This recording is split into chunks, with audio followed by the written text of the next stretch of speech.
over a year. End their wait. Sponsor a child with compassion today. Text the word radio to 83393. Is this the title? This is the KBLA Sports Minute with Ray Richardson. I'm a bad man. The Dodgers snapped a 3-game losing streak last night. They beat Minnesota 5-1 at Dodger Stadium. The Dodgers got 2 home runs from catcher Will Smith and 1 by Shohei Ohtani. Ohtani now has 35 homers this season. The Angels had a 4-0 lead last night in New York against the Mets but couldn't hold it. They lost 7-5. The Angels had chances to put the Mets away. They left 8 men on base. The LA Sparks are back in action tonight after the WNBA All-Star break. They're in Washington, D.C. to take on the Mystics. The Sparks are aiming for their first 3-game winning streak this season. If you're a fan of Southern California rapper Tyler, the Creator, you'll see LeBron in the video promoting his new song, Stop Playing With Me. The song and video dropped on Monday. Also in the video is LeBron's business manager, Maverick Carter. No debates, no speculation, just the info you need. That's your KBLA Sports Minute. I'm Ray Richardson. More news, opinions, and conversation when we come forward on KBLA Talk 1580.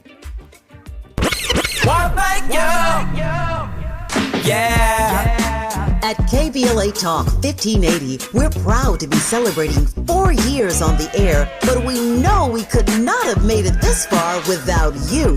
We work hard every single day to curate conversations that will enlighten, encourage, and empower you. So, from all of us at KBLA Talk 1580, a big thank you for your love and support. You don't know how much you mean to me.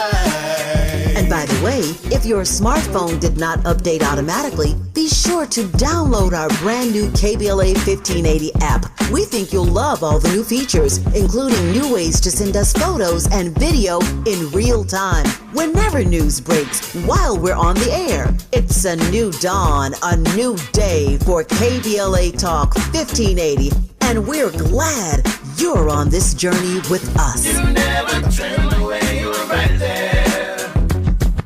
Thank you, thank you.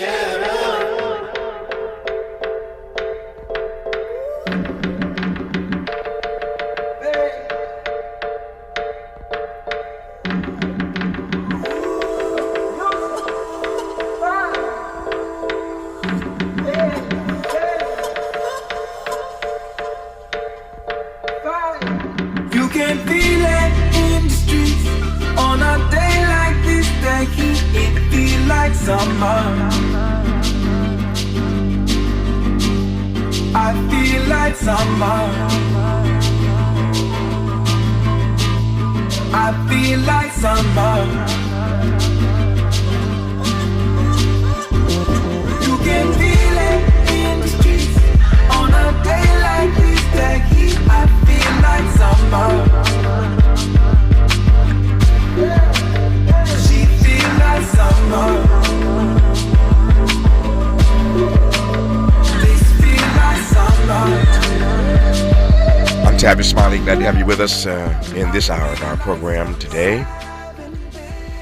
As promised now, a conversation with Patrick Kennedy, former member of Congress and the youngest child of the late, great Senator Edward M. Ted Kennedy. I had the honor of spending some good time with his father and interviewing him a number of times over the course of my career. As a matter of fact, I was just had the occasion the other night to look at some old footage of my television show for a project we're working on, and there popped up Ted Kennedy. And I just reveled in my remembrance of my many conversations with his iconic father. Patrick's latest book is titled Profiles in Mental Health Courage. We all know the book Profiles in Courage, but this one is Profiles in Mental Health Courage. And I suspect in this hour at some point we may also get his thoughts on his family's feelings about his cousin, RFK Jr. at Health and Human Services. But I, again, have invited him on this program to talk about this book, and the timing of it could not be more propitious. It's been quite a long time. Congressman Kennedy, it's good to hear your voice again. How are you, sir? Excellent, Tavis. Thank you, and I really appreciate your opening up about my dad. He just loved politics. He loved everyone like you who was trying to make a difference, and it was joyful. Like, he was a believer that the politics was a noble thing, and it was a place where you could do positive things, and obviously we think about those days and how, in hindsight to what we're doing now, it feels like such a great time. And I know it wasn't easy, but I appreciate your having amplified many of his messages through your program, and it's a real honor to also speak with you. Thank you, Tavis. No, thank you for those kind words, man. I adored your father, and he passed so much great and seminal legislation in this country while he was the lion of the Senate, and so I'm always honored to be in conversation with anybody associated with Ted Kennedy, including his youngest child, Patrick Kennedy, former congressman, as I said himself. You said a couple of things I want to just follow up on. We don't want to have. I'm not trying to make you political, although you were for a long time, obviously. But you said a couple of things that I find worth interrogating before I get into your book, and we're going to spend the hour, of course, delving into this new book called Profiles in Mental Health Courage. You used the word that I hear so rarely these days, and it jumped out at me, Patrick, because it's a word that I use when I make reference to public service. I think there's a distinct difference these days, certainly, between public service, that's what you were talking about, real public service, true public service, and being a politician. We got way too many politicians and too few public servants. And I think that you're right about the fact that there was at least a time in this country where there was great nobility in public service. I ask you, sir, what happened? Well, a number of things happened. As you know, in the media world, we became polarized in large part due to the law that required media companies to offer equal time. And of course, Reagan did away with that. And then what that opened up is that media then catered to a very narrow political point of view. And then you poured gasoline on that fire with social media, and then you add a lot of demagoguery, and you've got what we've got today. Yeah. Can you imagine? It might be a nightmare, but can you imagine being in Congress right about now? I will tell you, I went up and campaigned for my colleague who took my seat, Gabe Amo, who is a fantastic member of Congress and a new member of the Congressional Black Caucus. Yes. Is the only black member of Congress ever to serve from Rhode Island, and who I think is going to move on to become a United States Senator from Rhode Island and have great promise and leadership in this country. And so I was very honored to join him and support his campaign early on in the primary. He, small world, worked in my office, and I find now, being out of Congress, I have to call up all my former staff members who are all either in the Congress or running congressional offices. So I'm stuck trying to be nice to them so that maybe they'll remember me. Anyway, it's, when I campaigned for Gabe, I was surprised how much we just did social media. Mm-hmm. Obviously, that's a staple of today's political campaign. But when I was in, you had to go to the Portuguese Social Club, you had to go to Cape Verdean Festival, you had to speak at senior centers, you had to speak at labor halls. I mean, it was a real hands-on process. And really, we didn't have to do any of that, which was, disturbing to me, because the joy of politics is seeing how all of these constituents that you work with, how they live their lives and what they need from government. And you just don't have that face-to-face interaction like you used to do. Yeah. I met Gabe for the first time face-to-face last year. I guess the time's getting away from me. At the Democratic Convention in Chicago, last year. He came over to introduce himself, and we had him on the show. So for those who were listening to our DNC coverage live, you may recall us talking to this African-American history maker that Patrick Kennedy just references, now out of Rhode Island. He's been on this program a couple times, I think, since then. And he, of course, is always welcome on this program. But he is the young man, African-American, who took the seat that Patrick Kennedy once held. And so the Kennedys still passing the torch and they're still doing their part as best they can to make sure that we wrestle with these issues of civil rights and voting rights and all the things that the civil rights movement stood for. And so I was honored again to meet Gabe Abo in Chicago, and delighted to be in this hour with the person who had that seat before him, Patrick Kennedy. His new book is called Profiles in Mental Health Courage, and I can't wait to get into that when we come forward on Tavis Smiley. From the Mert Park with love, this is Tavis Smiley.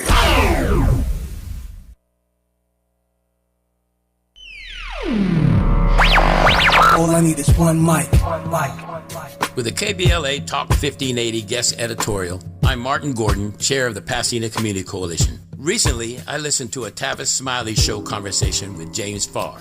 At one point, James said something that caught me off guard, not because it wasn't true, but because it is. Black Altadena is gone. I know it may seem stupid and non-productive, but I stopped in that moment listening to Tavis and James. I broke down and cried. In the back of my mind, I told myself we can bring it back like it was. But James Farr's reality check hit me like a ton of bricks. My community is being murdered. I said murdered, not by the Altadena Eaton Canyon fire, but by the people we elect to protect us, and by greedy and gatekeeping nonprofits who cannot see the forest for the trees. For the first time since the fire, I truly feel and understand my wife's inconsolable pain. Because I'm struggling to find a path to recovery and at least some form of normalcy. My community is crumbling right in front of my face. Lack of funding to rebuild is slowly destroying us. Many of us can no longer hold out, and developers are gobbling up our property. When I hear voices like Tavis Smiley and James Farr speak truth to power on KBLA Talk 1580, it reminds me that we're not crazy, just unheard. Make no mistake here, KBLA delegation, this is war, and we the people of Black Altadena are losing. It's like waiting for reparation. Not gonna happen, brother.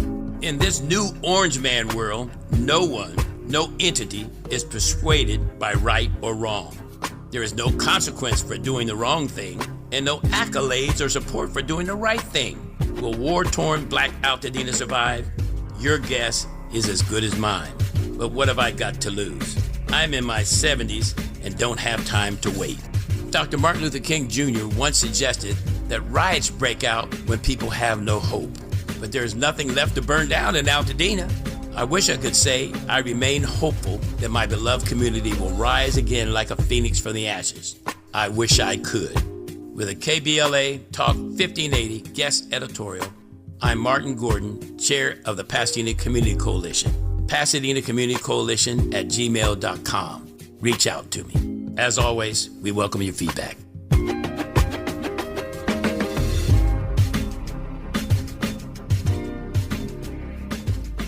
Make a move into a home of your own. With City National Bank's Ladder Up Home Loan Grant, you could receive up to $20,000 that you never need to pay back. Use it toward your down payment, save on closing costs, or to buy down your mortgage rate. Find out more at cnb.com/ladderuphome. City National, here for every stage of the journey. Property must be in a qualifying market in California, New York, or New Jersey. Additional terms and conditions apply. Not all applicants will qualify. Terms are subject to change without notice. City National Bank is an equal housing lender. Member FDIC. NMLS number 536994. Made fresh daily in the Mert Park, Los Angeles, California. You're listening to Tavis Smiley. Tavis Smiley and former Congressman Patrick Kennedy, who has a new book out called Profiles in Mental Health Courage. Before I get to your book, Profiles in Mental Health Courage, I wonder if you might say a word, Patrick, about Profiles in Courage. I've read that book over and over again over the course of my career, and so we know the connection here, but just say a word, if you will, about your read of that classic text.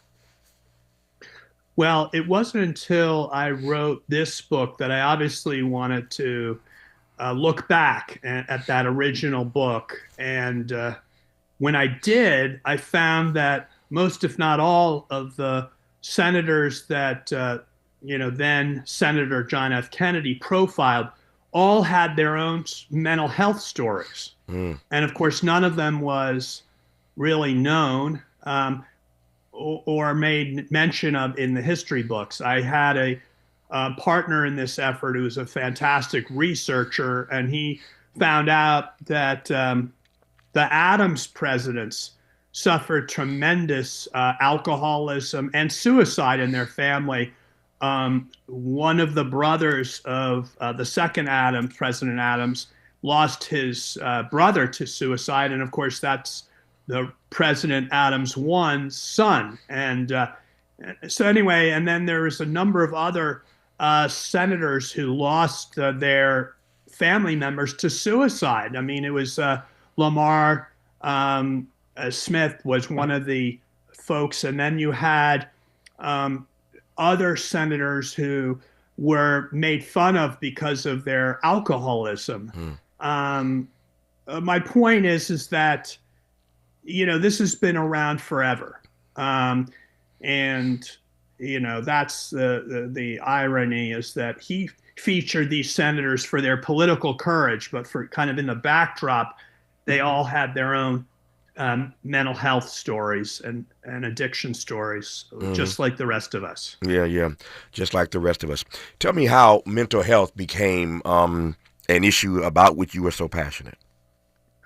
Well, I'm a person in long-term recovery, which means for me that I've not had to use drugs or alcohol since February 22nd, 2011. That's after I left Congress, but I left Congress principally because I knew this chronic illness that I had been in inpatient treatment for on nearly a dozen occasions was not getting better from these acute episodic treatments, but that I needed to, fully change my whole life and make recovery my number one priority, which was difficult to do when you're in Congress and pulled in a million different directions. But frankly, that's true of everybody because their lives are so busy. But I had to leave my job.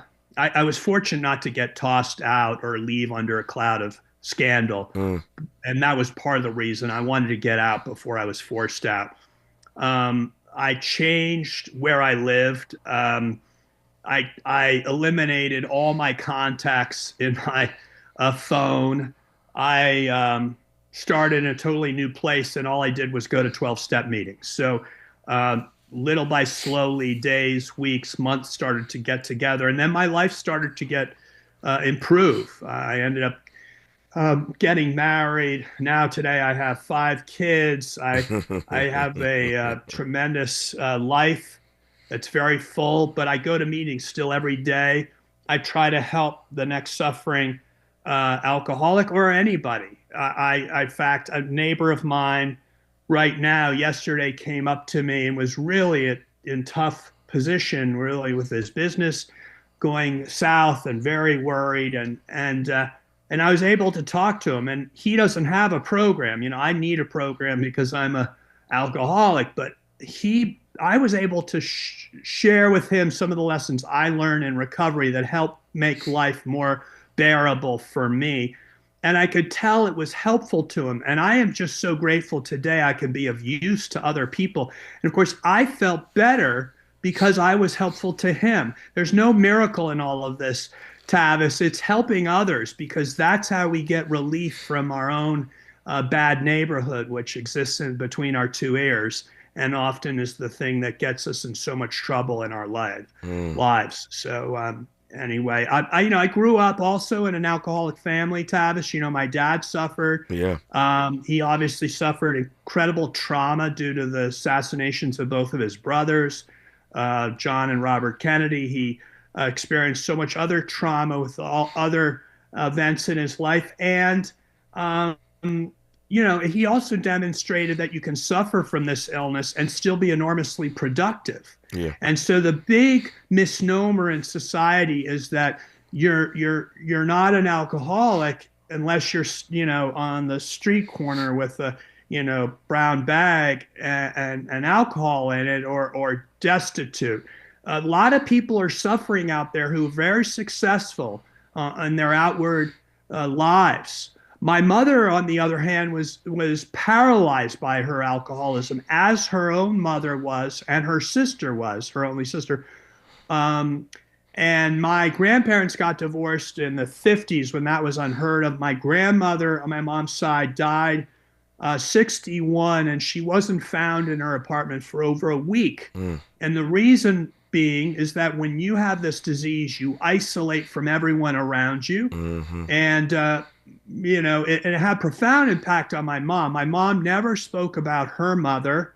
My mom suffered from what we call kind of the residual effects of growing up in an alcoholic home, where you have a lot of emotional deregulation.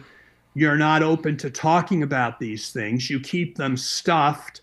You still are secretive. And as we say in recovery, you're only as sick as your secrets. So Tavis, when I did my original book called A Common Struggle, I thought I was keeping lots of secrets until I went to the Kennedy section of the local bookstore and found out that all of the things I thought were secrets had already been written about, right? Because my family's so well known. But it points out, Tavis, to the fact that, we all think no one knows. And in fact, really, everybody knows. And when you have the disease of alcoholism, which I have, I was the last one to realize how bad I was. And when I went back to interview people who I used to work with and asked them about their recollections of me, they kept sighing and saying, God, we were trying to reach out. We didn't know what to do. You were in terrible shape. And of course, none of them told me that at the time, because most people don't know how to talk about these issues. And so I wrote this new book, Profiles in Mental Health Courage, because I really feel people need to understand the messiness, the ups and downs of actually living with the diagnosis. And I include the whole family in the stories, even the family members that the people who have been part of this book don't talk to anymore, which is not unnatural when you have one of these illnesses. What I really want Americans to understand is just it's a happy ever after story. These are not always happy endings. And of course, in advocacy, we like to only tell the happy ever after stories. That's right.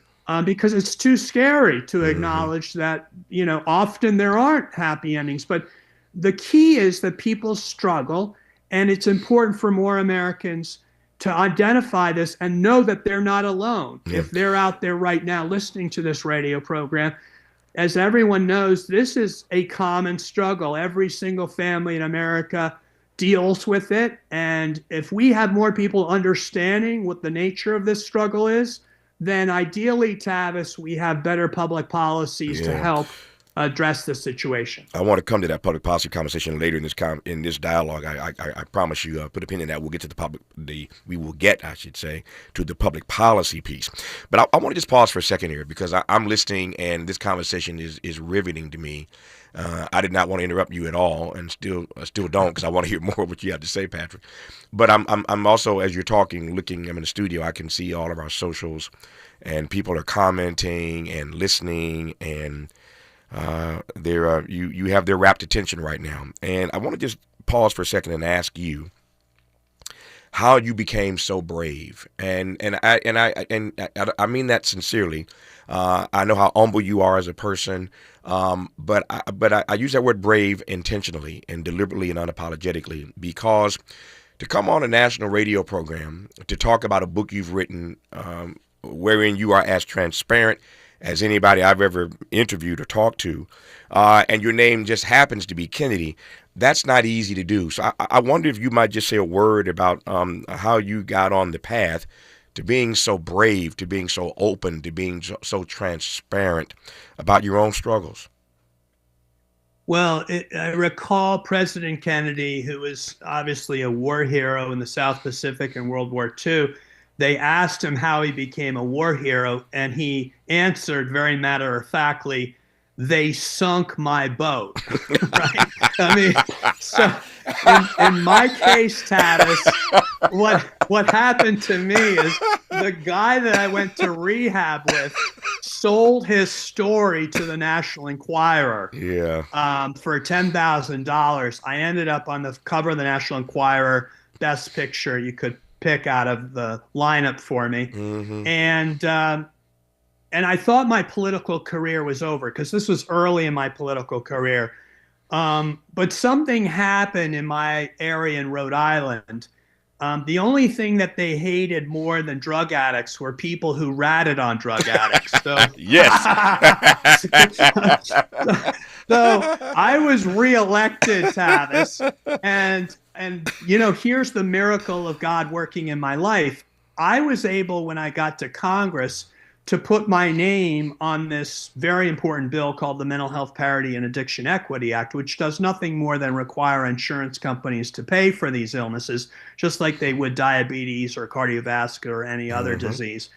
And I was the first name to go on that bill because, Tavis, none of my colleagues wanted their names next to a bill with the words mental in it and addiction in it for fear that the press would ask them whether they ever had a mental health or addiction issue. And of course, everyone does, and no one wants to talk about it. But because I had already survived, Tavis, the political firestorm, I was free to do it. And I can guarantee you, Tavis, I may not have become a leader in mental health if it had been up to me. I would have probably wanted to keep it all secret like everyone else. Yeah. Man, that is arresting. But I go back to that word brave because, again, I've done this for 30 plus years of my career in the broadcast business, and I've had the honor to talk to pretty much anybody and everybody. And I can tell you that there are persons who have approached me about coming on my platforms, and I could just tell in the conversation or read the book, and I could tell they weren't really ready to be completely open and honest. And my thing is, if you're going to come on, you got to be open, you got to be honest, you got to be transparent, because as I say all the time, our best work, I'm talking to everybody, I'm talking to everybody, including myself right now. Our best work, whatever our calling is, whatever our avocation is, our best work is done when we do work that others can situate their humanity inside of. Everything we do ought to be about finding a way for others to situate their humanity in our work and in our witness. And that's what Patrick Kennedy is doing and has done for quite some time now, doing the kind of work that taps into the humanity of everyday people, particularly those who are struggling. And so this book, Profiles in Mental Health Courage, shares the untold stories of other brave individuals like Patrick Kennedy, talking openly about their illnesses, their treatments, and about their struggles, most all of them for the very first time. The book is adapted, as we suggested earlier, from his uncle, President John F. Kennedy, and his idea behind his classic text, Profiles in Courage, to showcase the acts of these mental health courage that oftentimes happens in private, as you heard Patrick Kennedy just suggest. When we come forward, I'm going to go straightway inside the book, and now that he's been so open and honest about his own story, we'll go inside the text he's written about the stories of other people who have courageously come forward about their battles. You're listening to former Congressman Patrick Kennedy, and I'm glad about it, on Tavis Smiley. Helping to stretch your moral and political imagination. This is Tavis Smiley.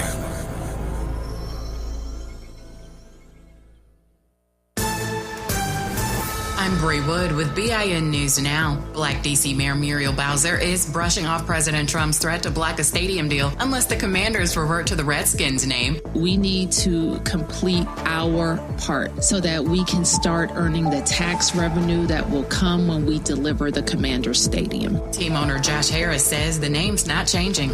President Trump vows to immediately appeal and win if a judge rules against his freeze on over $2.5 billion in Harvard research funding. The Justice Department says the school must align with federal priorities. Harvard calls it retaliation. And a top Louisiana health advocate says rural hospitals aren't in danger from Medicaid cuts. Jeff Reynolds of the Rural Hospital Coalition says the Big Beautiful Bill includes a $50 billion fund, with Louisiana set to receive up to $150 million a year for rural care. Get BIN News Now on demand 24/7 on the iHeartRadio app. Compassion Compassion sponsorship means food, healthcare, education, and more for a child in poverty. And there are thousands of kids who've been waiting over a year. End their wait. Sponsor a child with compassion today. Text the word radio to 83393.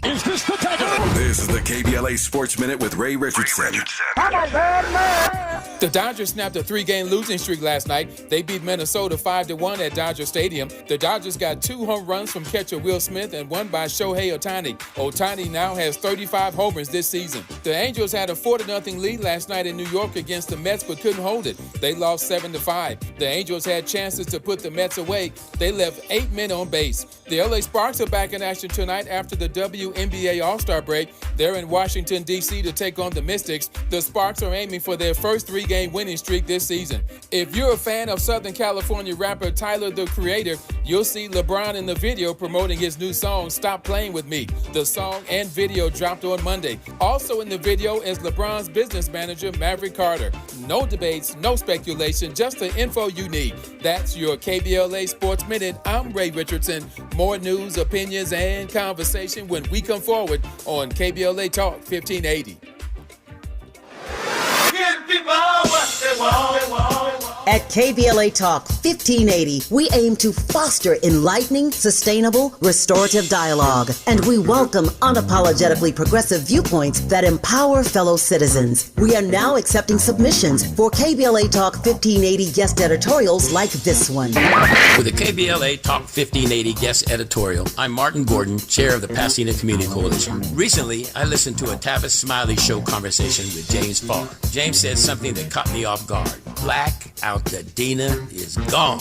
My community is being murdered. I said murdered.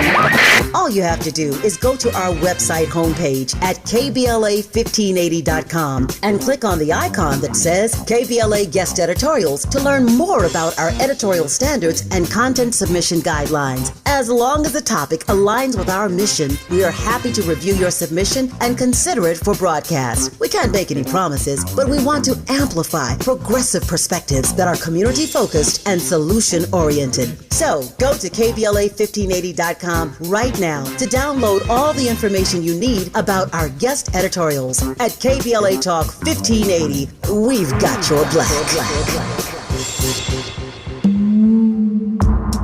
Hey, man. Hey, what's up, What's that station you listening to? Oh, man, you don't know? That's Talk Radio. KBLA 1580 AM. Check it out. 1580 KBLA AM. 1580 Talk Radio. Progressive. KBLA. At KBLA Talk 1580, we're celebrating our 4th anniversary, and this track right here is the gift one of our devoted listeners presented to us. Where you get some information, get a true education to know. Ooh, yeah. 1580. How cool is that? Having a member of our KBLA delegation write us a song. Stop it! Our listeners love us and there ain't nothing we can do about it. Wouldn't want to. Thanks to Cardell and everybody else for turning on KBLA Talk 1580. We love you right black. KBLA 1580 Talk Radio. Keep it like me. Ooh, KBLA 1580 Talk Radio. Progressive.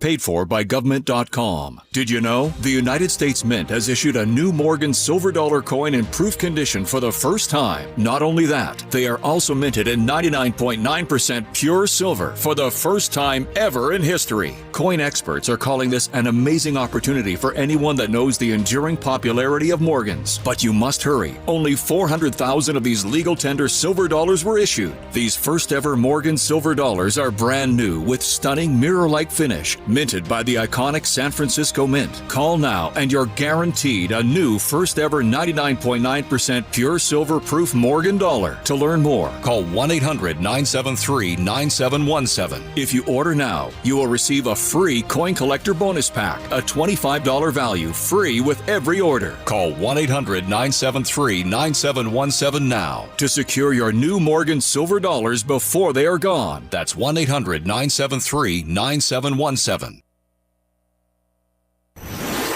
Let's get back to more of this rich dialogue with Tavis Smiley. Tavis Smiley, former Congressman Patrick Kennedy, who is out with a new book called Profiles in Mental Health Courage. And I'm just, I'm loving this conversation because this is what we need, right? People who are open and honest and willing to share. I believe that what comes from the heart reaches the heart. I've always believed that what comes from our hearts reaches the hearts of others. And you're not just hearing Patrick Kennedy, you are feeling Patrick Kennedy, and it's a beautiful thing. I love this connection he's making with me and with you in this conversation. Again, the book is called Profiles in Mental Health Courage, and I'm honored to have him on to talk about it. So, Patrick, take me inside the text. I'm fascinated as to how you went about writing this and getting people to open up and talk to you. So, the mic is yours. Tell me about the book, sir. So I wrote my story, A Common Struggle, and I knew that it would allow me to invite others to tell their stories. And it also was able to use it as a way to show other people the writing, which, as I said, I had a terrific co-author who writes a lot about mental health and knows how to write about it, Tavis, in a non-judgmental, non-purient, salacious, scandalous way, right? And most of when we read mental health and addiction, we talk about debauchery, we talk about tragedy in some major way.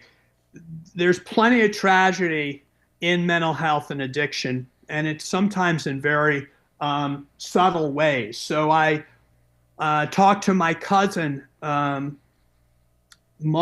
McMurray, who lost his son, Henry, several years ago. I remember going to Henry's funeral. I knew Henry well. Mark and Henry used to stay at my place, and we used to visit with them every summer. Henry took his life with a gun. They live in Texas. Guns are ubiquitous. He was 22 years of age. And so anyway, I went to the funeral, and Mark said to me, Patrick, I know you're the mental health guy in our family. I would have talked to you about Henry, but I didn't think it was that bad. So I think that says a lot, Tavis, because most people never can tell, where people are in terms of their vulnerabilities and risks. But then what did I also learn? Mark put me in touch for the story with Henry's roommate in college and Henry's brother. Now, Mark told me about his experience with his son, Henry, that he thought led up to his suicide. Then Belton, Henry's brother, talked about what he saw. Henry's roommate in college told what he saw. And guess what? When the book was written, I shared all the chapters with everybody who participated and said, here it is. What if you don't feel like going forward, it's your choice. They all read it, and they said all of them did not know what the others knew. So Mark didn't know what was going on with his son because his other son didn't feel comfortable talking to him. His other son didn't know what his brother's roommate in college knew. And when all of them put their stories together, if you'd ever had that fuller story, then there might have been a different response to Harry's dangerous moment where he was vulnerable. So that's a takeaway, is that we often don't talk about these things. And then what happens when we don't have the conversations is someone is missed. We don't really understand the warning signs. Then I had a lot of other conversations with people I didn't know, but who were referred to me. Al Sharpton I talked to, and he gave me a fellow, Justin Maffett, who's in the book. By the way, everyone uses their real names. That's why their profiles encourage. Oh, yeah. They tell their full story. And Justin was on his way to being a member of Congress, that old Clayton Powell district in New York City, and Al Sharpton was his mentor.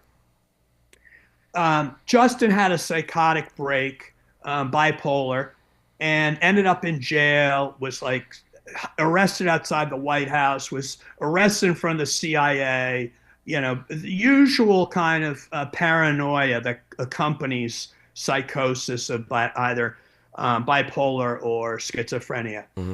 Justin never felt comfortable reaching back out. And I found that it was interesting that, a lot of these relationships are never repaired. And, one of the good news stories that came from all this is that it allowed me to connect with a lot of people that were in these profiles' lives and hear from them about what they remember, and also to help them reconcile the fact that when they broke up with their connection, their personal friendship, that it didn't have to be permanent if they understood what had happened to that person. Yeah. So Al Sharpton said, please put Justin in connect him to me. And they both had a really nice reconnection. And, the Thomas family, as Solomon Thomas, is a famous football player, lost his sister to suicide, and it totally devastated the entire family. But in the course of talking to Solly about his, he and his sister Ella were very close, and it really wreaked havoc on him, his early football career, and it wreaked havoc on his family. That's the thing about this too, Tavis, as I talked to everyone in the family. This case, I talked to the parents, the brother in this case, I talked to other profiles and their whole family. So needless to say, I found out that Sally's father suffered from alcoholism, never told me about it while he was sharing the story of his daughter, Ella. And that's another thing we often don't tell. We tell a little bit, but we don't tell the whole story, to your earlier point. Nia Butler Craig, who is an astronaut, going to be an astronaut, she didn't want to tell her story because she was worried it was going to, ground her basically from ever becoming an astronaut. But she said, how am I going to be an astronaut if I'm not alive? And that she was hiding the fact that she had suicide ideation. She even hid it from her psychiatrist because she was worried her psychiatrist might report it to NASA and basically eliminate her career, which is not an uncommon worry, especially amongst first responders and others. I wonder, Patrick, why you think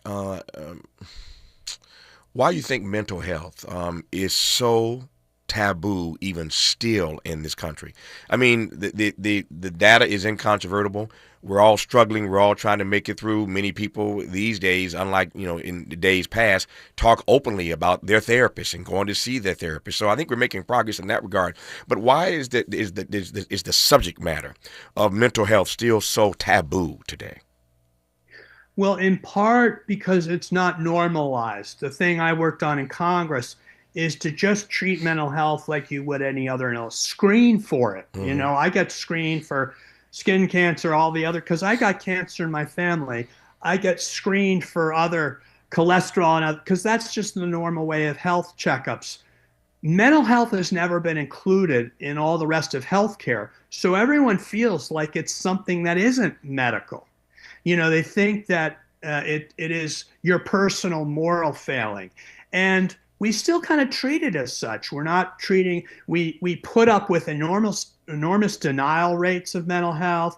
And of course, let's be honest, when you have one of these illnesses, you're not endearing yourself to anyone. And most people's anecdotal experience with a loved one with these illnesses is not a good experience. So there's a lot of antipathy and frankly bias against people with these illnesses, because we all have personal experiences that have informed our own judgment, and we also make judgments because we see people living on the street, talking to themselves, addicted, and people in our own families who are not nice because they're like suffering from these illnesses. So hold that, hey, Patrick, hold that thought for a second. I want to pick up on that. Just watching my clock here. I want to pick up on that notion of the bias that you raise now. That is interesting to me, and I want to probe that.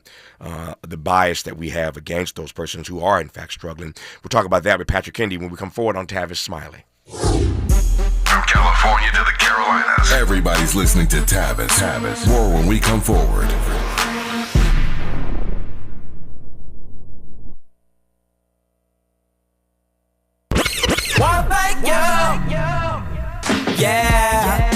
At KBLA Talk 1580, we're proud to be celebrating 4 years on the air, but we know we could not have made it this far without you. We work hard every single day to curate conversations that will enlighten, encourage, and empower you. So, from all of us at KBLA Talk 1580, a big thank you for your love and support. You don't know how much you mean to me. And by the way, if your smartphone did not update automatically, be sure to download our brand new KBLA 1580 app. We think you'll love all the new features, including new ways to send us photos and video in real time, whenever news breaks, while we're on the air. It's a new dawn, a new day for KBLA Talk 1580, and we're glad you're on this journey with us. You never turned away, you were right there. Thank you, thank you. We asked seniors how to prevent Medicare scams. My best advice, if you get a phone call, do not talk to the person. These people are well trained. Don't talk to them. They don't know me. They're just trying to scam me. Don't be fooled. Hang up. Just hang up. Never give out your Medicare number. They're going to get your number to put in a false claim. If I get a call from someone, I don't pick up the phone, and should I pick up the phone and they ask for information, then I hang up. How do you detect Medicare fraud? Just like I check my credit card statements, I check my Medicare statements monthly. Scammers can get a hold of your number, order medical devices through your account, and you're not even going to know about it if you don't look at your statement. Check your statement every month. If you get your statement and you see something that you know you did not have done, you report it. Call your Senior Medicare Patrol. To report Medicare fraud, call the Senior Medicare Patrol at 855-613-7080. This is the story of the one. As a safety manager at a manufacturing plant, he does everything he can to keep his coworkers safe. From finding ways to reduce risks to keeping safety supplies in stock. And for that, he relies on Grainger. Grainger offers a broad range of quality products and next-day delivery, so he can always play it safe. Call 1-800-GRAINGER, click Grainger.com, or just stop by. Grainger, for the ones who get it done. This is Joe Cordell of Cordell & Cordell. Cordell & Cordell is the largest family law firm in the country, with over 35 years of helping clients navigate divorce. That does give us certain advantages, for example, in experience and resources. But being big doesn't mean less personal or less local. Our attorneys live and work in your community, and as neighbors, they understand the challenges your families face. If you're a guy facing divorce, remember, Cordell & Cordell, a partner you can count on. 1455 Frazee, San Diego. CordellCordell.com. Sometimes he fails at fitting in, but we're okay with that. You're inside the Tavis Smiley Show. You are indeed with former Congressman Patrick Kennedy as we continue our dialogue about his powerful new book. It's called Profiles in Mental Health Courage. Patrick, you were talking about the bias. Pick up on that point, sir, please. Well, as I said, people, when you go in for surgery or if you have cancer, everybody comes to your aid and they give you get well cards. That's not the case for mental health and addiction. If you have problems and you need care, there just isn't the same level of sympathy and in any event, and that's born out of the fact that the symptoms of these illnesses are really ugly. So I would just say, if someone really chose every morning to get up out of bed and said, how am I going to piss off my family? How am I going to lose my job? How am I going to jeopardize myself in terms of getting arrested? How, no one in their right mind gets up every day and decides to put their life in jeopardy, their safety in jeopardy, their family in jeopardy. So just people need to think this is not something where people are voluntarily choosing to act the way that they act. They are really suffering from an illness that the symptoms of that illness are so antisocial that they create, this fear amongst people. I don't want to be around that person. And implicitly, we don't want to wrap our arms around and help them. But if we read Matthew 25, those that are there for the least one of these, my brothers and sisters, is there for me. That's right. The biggest outcasts, among the biggest outcasts in society are people with these illnesses. They're the hardest people to look at and see the spark of divinity, because that spark is so dark because of the nature of these illnesses, which snuff out the real independent kind of personhood that human beings have. That's been really extinguished, which is why we are so fearful of these illnesses. Yeah. When we come forward in our remaining moments with Patrick Kennedy, we'll talk about the public policy piece. You referenced that earlier. What are the ways that we are missing to advance better and good public policy connected to these challenges? That's where we'll close when we come forward with Patrick Kennedy on Tavis Smiley. This is getting good. Yeah, man. Tavis Smiley continues when we come forward.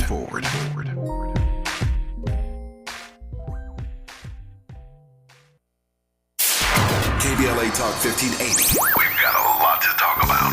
KBLA Talk 1580, connecting you with services and solutions. If you need help getting your resume in order, finding job training, or landing a job, we've got 3 great options for you. First, the City of Los Angeles has worksource centers across the area offering free job support. The California Workforce Development Board can help you with everything from GED prep to vocational training at no cost to you. On the federal level, the Department of Labor's American Job Centers offer a full range of services for job seekers and businesses alike. Visit careeronestop.org, or for more info, just call California's Help Center or visit cwdb.ca.gov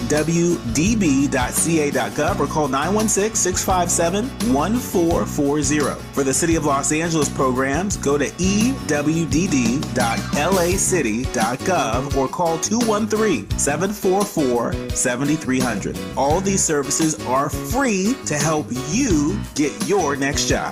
This is a community call to action from KBLA Talk 1580.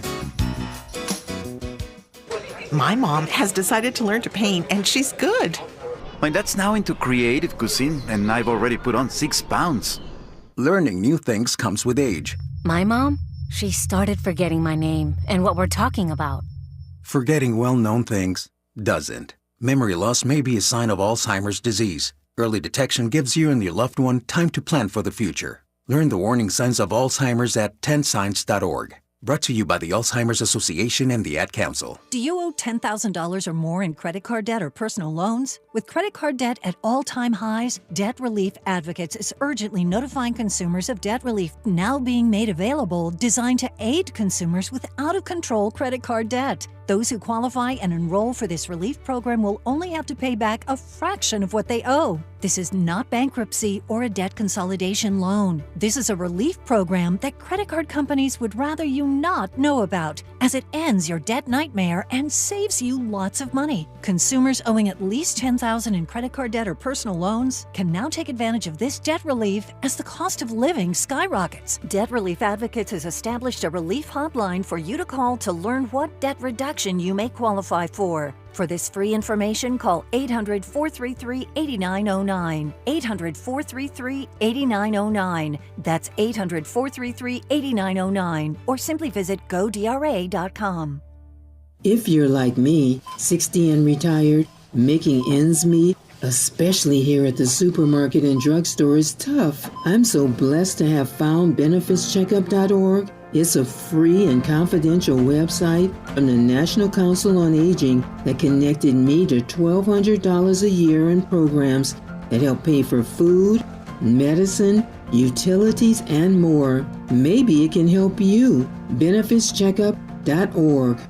You know where you want to go in life, and City National Bank can help. City National knows the dedication it takes to build your vision for the future into a reality, and our team is here for you. We have a wide range of options to help, from personal savings accounts to interest-bearing money market savings accounts and more, all designed to help you get where you want to go. City National, here for every stage of the journey. Learn more at cnb.com. City National Bank is a subsidiary of Royal Bank of Canada, member FDIC. Freedom is an endless meeting. So let's get back to it with Tavis Smiley. I've got 3 minutes left in this hour. I've enjoyed this conversation immensely with Patrick Kennedy. I got 3 minutes left, and as they say in Washington, I will yield the balance of my time to the gentleman who has authored the book Profiles in Mental Health Courage to talk about how we get on the good foot when it comes to better public policy connected to these issues. It's all yours, sir. Thank you. In the back of this book, Profiles in Mental Health Courage, I have a QR code because I'm trying to stay current with the times, Tavis.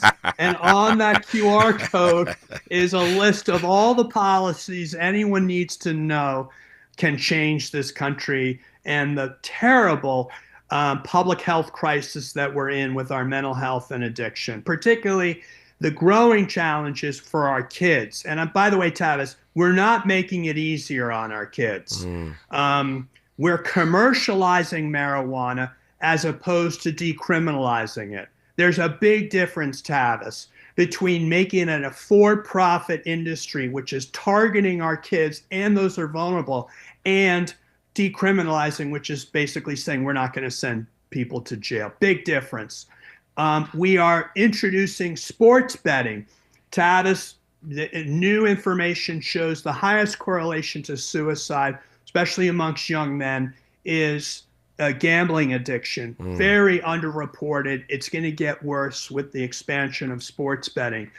These are just a few things that we also need to try to address, because we can't just provide more therapy because we don't have enough therapists and the system isn't built to address the enormous need. We also have to do the things that help prevent this, which include helping people learn how to self-modulate. That basically means self-regulate your emotions.